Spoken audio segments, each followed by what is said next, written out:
Zakweli, l'entretien de la matinale. L'entretien de la matinale avec vous, Yasmine Jaffar. Bonjour Yasmine. Bonjour Yumna, bonjour à tous. Et pour clôturer la semaine, le Zakweli reçoit un syndicat de police et nous sommes avec Djamalidine Jabiri, le représentant de l'unité SGP Police Mayotte. Bonjour, bienvenue. Bonjour. Alors, avez-vous participé au premier tour de l'élection présidentielle ou bien vous faites partie des 60% d'abstentionnistes? J'ai fait partie de ceux qui ont voté, clairement. Parce que vous espérez encore beaucoup de choses de la part du gouvernement? J'ai toujours fait mon devoir. Je l'ai fait au premier tour de ces élections. Je le ferai dimanche prochain. Et ce sera bien sûr un suffrage exprimé en faveur d'un candidat. Donc cela signifie, donc je le disais, que l'espoir est toujours là. Mais d'abord, pouvez-vous nous citer quelques avancées pour la police à Mayotte durant le quinquennat Macron? Alors, Emmanuel Macron l'a dit, mais il a donné des chiffres qui ne reflètent pas vraiment la réalité. Il a parlé d'une augmentation de 40% des effectifs de police et de gendarmerie. Absolument. Alors, si c'est vrai, ça voudrait dire que les gendarmes ont beaucoup plus de chances que nous, parce que ça voudrait dire que c'est eux qui élèvent ce taux à 40% et pas nous. On a certes été augmenté, pas autant que sous l'ère François Hollande, c'est pas pour faire son éloge, c'est parce qu'il y a eu la création du CRA à Mayotte sous le gouvernement Valls et que la police de Mayotte a été abondée à cette occasion. Sous Emmanuel Macron, il y a eu des augmentations, mais on ne peut pas parler d'augmentation considérable. Ce qui est malheureux, c'est qu'aujourd'hui, je n'ai pas pu venir avec les chiffres parce que j'ai été prévenu pour cette émission assez tardivement et je n'ai pas pu m'en procurer pour vous les donner aujourd'hui. Alors, donc, il y a plein de choses des choses qui n'ont pas marché. Donc, vous ne pouvez pas nous citer ne serait-ce qu'un seul projet qui a été mis en place par ce gouvernement, par Emmanuel Macron, durant ces 5 ans? Il y a déjà l'opération Chicanra, dont on ne peut pas dire que les résultats apportent satisfaction aux Mahorais. Il y a certes des reconduites de plus en plus, mais ça voudrait dire aussi qu'il y a au moins autant d'entrées. Parce qu'on s'est vanté, enfin, nos représentants ici de l'exécutif se sont longtemps vantés qu'il y a de plus en plus de reconduites. Pour moi, ce n'est pas une bonne nouvelle. S'il y a de plus en plus de reconduites, c'est parce qu'il y a toujours autant d'entrées. Et il faudrait arriver à un moment où les reconduites diminuent parce que la politique de lutte contre l'immigration clandestine se révèle efficace. Et donc, la PAF aurait moins de personnes à interpeller dans nos rues.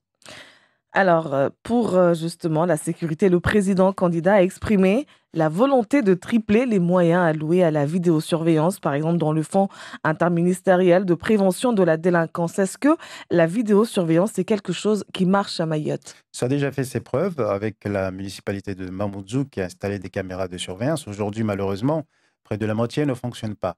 Mais on a vu dès le début de ces vidéos que ça a permis aux enquêteurs ou même aux policiers de terrain d'intervenir assez rapidement et d'interpeller les auteurs des délits que l'on rencontre dans la rue. C'est effectivement une mesure très efficace que l'on encourage. Mais bon, il y a eu beaucoup de vandalisme également, des vidéos qui sont dans le collimateur, en tout cas des délinquants. Emmanuel Macron prévoit également un encadrement militaire pour les mineurs délinquants. Est-ce que vous pensez que c'est une bonne idée pour Mayotte? Alors concrètement, la mesure n'existe pas, mais officiellement, mais ça se fait déjà. Combien de fois on a dû prendre contact avec le RSMA pour interpeller des délinquants qui ont commis des faits dans la semaine. Aujourd'hui, au lieu d'envoyer les délinquants en prison, je parle souvent pour les multirécidivistes, au lieu de les envoyer en prison, on les retrouve souvent au RSMA. Donc on est toujours dans Les délinquants qui atterrissent au RSMA? Exactement. On est toujours dans une politique de réinsertion, ce qui n'est pas forcément mauvais, mais les Mahorais attendent davantage de répression, puisque cette politique de réinsertion ou d'éducation n'a toujours pas fait ses preuves jusqu'ici. Il faut la répression et aussi l'éducation, mais pas que l'éducation et la réinsertion au détriment de la répression. Et on sait qu'à Mayotte, il y a beaucoup d'associations justement qui prennent en charge des jeunes délinquants. Est-ce que vous pensez réellement que c'est une politique menée par le département? Est-ce que ça marche? Alors on peut Est-ce que ça marche? Je ne peux pas le savoir. Tout ce que je peux vous dire que s'il n'y avait pas ces associations, on serait certainement dans une situation encore plus déplorable. Parce que ces jeunes, il faut les contenir. Ce n'est pas la police et la justice qui vont les contenir. La police et la justice sont avant tout pour une répression. Et la question de la prévention, il faut dire que le conseil départemental a une grande responsabilité là-dessus, notamment avec le budget social. Ce qui est déplorable, c'est que ces associations, généralement, ne coopèrent pas avec la police. Il y a des affinités qui se créent avec des délinquants et qui font que souvent, ces associations sont amenées à, non pas à les protéger, mais à, à faire obstruction à la police pour que ces jeunes ne sont pas interpellés. J'ai moi-même rencontré ce genre de situation un certain nombre de fois. Donc, vous pensez que et vous, la police, qu'est-ce que vous faites pour, justement rétablir ce dialogue peut-être avec les associations ou peut-être que ce n'est pas votre rôle? Ça existe déjà. Vous savez, on a le BPP, Bureau Partenariat Police de la DTPN, mais à mon sens, ça devrait plus être à la préfecture d'établir sur ce n'est pas l'agent de la police nationale qui va Les discuter administrations? avec, avec les, avec les associations. Mais les administrations, je pense que ce dialogue existe déjà. La police nationale a eu pas mal d'avancées avec l'instauration du Bureau Partenariat police et différentes administrations de l'État. Marine Le Pen, tout comme Emmanuel Macron, prévoit un centre éducatif fermé pour Mayotte. Ça fait partie des émanations des assises de la sécurité et des attentes des Mahorais et des policiers. C'est une mesure que nous ne pouvons qu'encourager parce qu'on rappelle que la délinquance des mineurs ici à Mayotte est un fléau. Et parmi les solutions, il y a certes la prison, mais pas que. Il faudrait des centres éducatifs fermés, puisque je parlais tout à l'heure de répression, mais aussi de réinsertion. Vous parlez des centres, plusieurs centres éducatifs fermés. Là, on nous annonce juste un seul centre éducatif fermé pour l'instant. Donc déjà, pour vous, ça ne suffira pas. Ça ne suffira pas. On commence à avoir l'habitude à Mayotte, des mini-mesures. Donc là, on s'oriente dans ce cadre-là. Alors, doubler le nombre de magistrats également, une promesse de Marine Le Pen qui souhaite que la justice aille plus vite et soit beaucoup plus ferme, simplifier les procédures, donc des peines prononcées plus rapidement, donc pour que les personnes reconnues coupables euh, par le tribunal soient jugées donc plus rapidement. Est-ce que cela apportera un changement dans votre travail? La simplification de la procédure fait partie de nos doléances, unité JGP Police. Et effectivement, si ça se met en place, les enquêteurs gagneront beaucoup de temps et euh, ça leur permettra de passer les dossiers assez rapidement. Quant, à- quant au doublement, au triplement Doubler des le nombre de magistrats, magistrats, oui. on a souvent pointé du doigt la justice. Il y avait un certain laxisme, ce qui est vrai, notamment de la part des juges de siège. Mais c'est aussi parce que la justice ne dispose pas assez de moyens pour être efficace aujourd'hui. Il n'y a pas que la police qui connaît des problèmes de moyens, mais la justice aussi. Donc, augmenter le nombre de magistrats me paraît être une solution bien mesurée. Jamaldine Jabir, je voulais savoir, en fait, donc, quand on parle d'accélérer les procédures, est-ce que c'est pas un risque aussi, en fait, de bâcler les enquêtes et d'avoir des risques de libération? On s'est rendu compte, tout dernièrement, d'ailleurs, vous étiez le premier à vous en plaindre, des jeunes qui avaient été interpellés et qui ont été relâchés pour des faits Absolument. graves, et puisqu'il y avait eu certainement au niveau de la procédure des choses qui s'étaient pas passées comme il fallait. Est-ce que aller vite, c'est pas aussi en fait un danger pour ne pas mettre justement en prison ou ne pas sanctionner les personnes qui font des faits délictueux? Alors, aller vite, ça voudrait dire qu'on reste dans la procédure complexe d'aujourd'hui, mais faire les choses rapidement. Mais là, on n'est pas dans ce cas. On est dans un cas où la procédure serait simplifiée parce qu'aujourd'hui, elle est assez complexe. Vous savez que dans une affaire classique de flagrant délit, vous avez en moyenne 25 actes. Ça peut prendre une journée pour un enquêteur. Et quand on voit au regard du nombre de faits commis dans la circonscription, c'est pas tenable. Ça explique aussi pourquoi on a énormément d'affaires. D'ailleurs,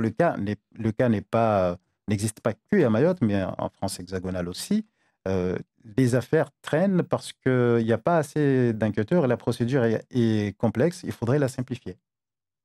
Vous parliez tout à l'heure d'un manque de communication ou une relation en tout cas qui ne passe pas forcément avec les associations qui s'occupent des jeunes mineurs délinquants, mais avec la population de Mayotte en général. Beaucoup de personnes se plaignent de la police notamment pour le dépôt de plaintes.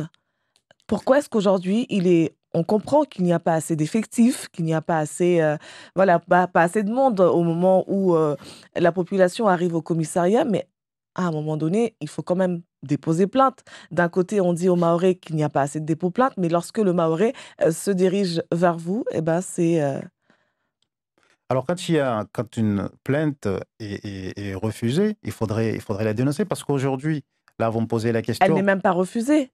C'est-à-dire Oui. que l'attente est tellement Ah, la beaucoup, plainte est beaucoup. prise en compte.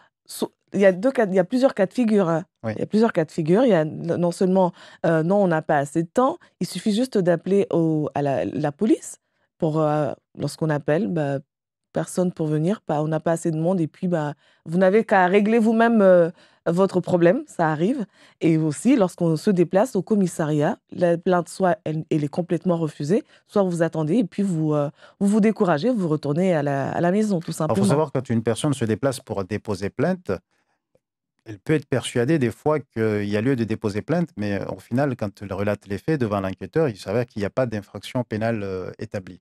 Ou alors, des fois, la personne est orientée vers le tribunal parce qu'il s'agit d'une infraction à caractère civil et non pas pénal. Mais si jamais on se trouve dans un cas où une infraction pénale est bien caractérisée et que la plainte n'est pas reçue, il faudrait dénoncer cela. Aujourd'hui, j'ai rien qui me permet de dire que les policiers refusent des personnes qui viennent déposer plainte. Jamaldine Jabir, on sait qu'il y a quelque temps aussi, la police a communiqué sur des plaintes qui peuvent être des pré-plaintes qui peuvent être faites en ligne. Alors ça représente quoi en termes de volume par rapport aux plaintes où les gens se présentent au commissariat? Alors, la pré-plainte, c'est une mesure de facilité pour pouvoir déposer plainte. La plupart des gens n'aiment pas se déplacer. Mais au moins, ça permet de faire savoir à la personne qu'elle peut bien se déplacer physiquement et venir déposer plainte et ne pas se déplacer pour rien ou ne pas considérer qu'il n'y a pas lieu d'agir pénalement. C'est une mesure qui existe déjà. On a vu qu'il y a des candidats qui la proposent, mais ça n'apporte rien de plus. La mesure est bel et bien en place.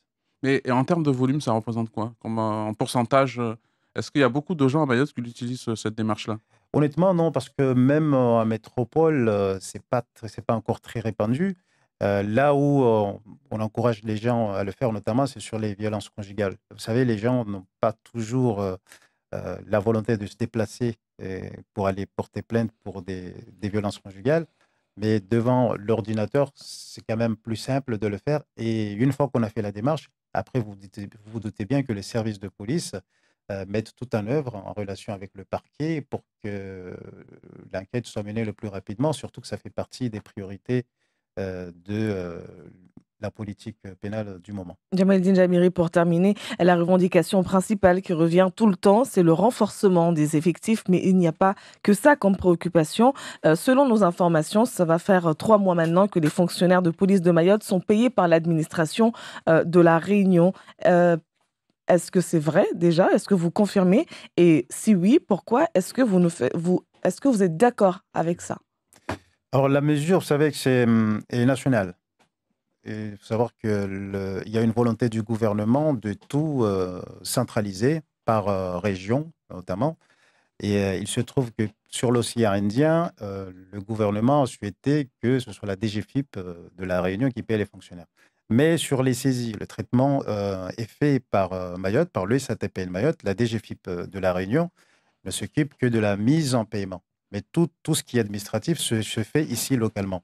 Est-ce qu'on est d'accord avec ça? Absolument pas. Nous sommes plusieurs syndicats du ministère de l'Intérieur à se concerter pour s'opposer à cela parce qu'on a rencontré des difficultés depuis cette mise en place du PSOP, qui signifie paye sur ordonnancement préalable. Et bientôt, il va y avoir une audience avec le préfet pour essayer de mettre un terme à cela. Il y a Mais le déjà préfet, des conséquences je localement. rajoute que le préfet n'a pas vraiment la main, c'est une volonté qui vient de l'exécutif de l'État bien plus haut. En tout cas, localement, il y a déjà des policiers auxiliaires notamment qui ne perçoivent pas la totalité de leur salaire. Donc, ça montre vraiment qu'il y a un malaise parce que Mais il y a ça montre, beaucoup d'absence en tout cas pour revendiquer vous faites montrer leurs vous faites bien de me revendications. poser la question parce que ça a été résolu pas plus tard qu'avant-hier. Nous avions fait une intervention sur cela et la paix des policiers adjoints va être rétablie très rapidement. Merci beaucoup, Jamalidine Jabiri, d'avoir été l'invité du Zakwili. Merci à vous. Nous poursuivons avec vous, Faïd Souhaili, pour le journal.